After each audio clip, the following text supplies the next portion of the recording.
ABC15 in the community this morning at Shealy Farms Elementary School in West Phoenix, and a group of young minds taking that first step into the world of meteorology and guided by our very own Jorge Torres. And Jorge, you said these students are really focused, which I think makes them all the more impressive, right? Yeah, and I was a little surprised too because they had just got back from spring break, but they were eager to learn, and I was excited to show them how we do our job here at ABC15, forecasting the weather and how they can present it as well.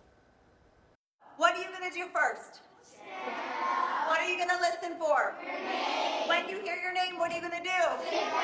We began with a simple activity, making sure the students were ready to focus on the lesson. Good morning, Shealy Farms. Good morning. There we go. And introducing myself to them. I worked in El Paso, I worked in Albuquerque, and I've now worked here in Arizona for the past 5+ years, since October of 2019. I shared my journey with them, explaining the role of a meteorologist and the many tools we use, including some that they use every day. How many of you have iPads? How many of you have smartwatches? How many of you have cell phones? What do all of those have in common? They're a computer. Crazy and true.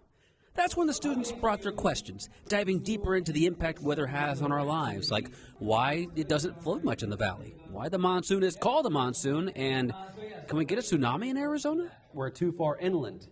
We're too far away from the ocean. After covering the basics, we wrapped up with an interactive forecasting activity where the students predicted high temperatures and shared where they'd like to visit. Hello, my name is Sabrina from Shealy Farms Elementary School, and the highest today will be in the 60s. Where is a place in the world you've always wanted to go to? Hawaii, because it has the best beach. It was great to see how these young minds engage with a lesson, showing just how important it is to understand the weather every day. And now, Who wants to be on TV? they're ready.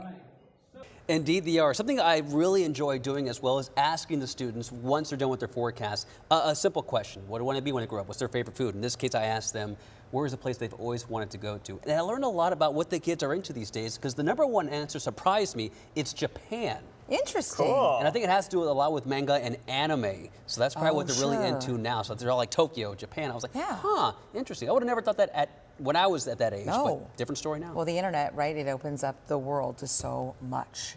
And Sure does. so much to see as well for them to forecast with us. So really do appreciate the students, faculty, staff there at Shealy Farms as part of the Tolleson Elementary School District. They loved it. They loved you, Jorge.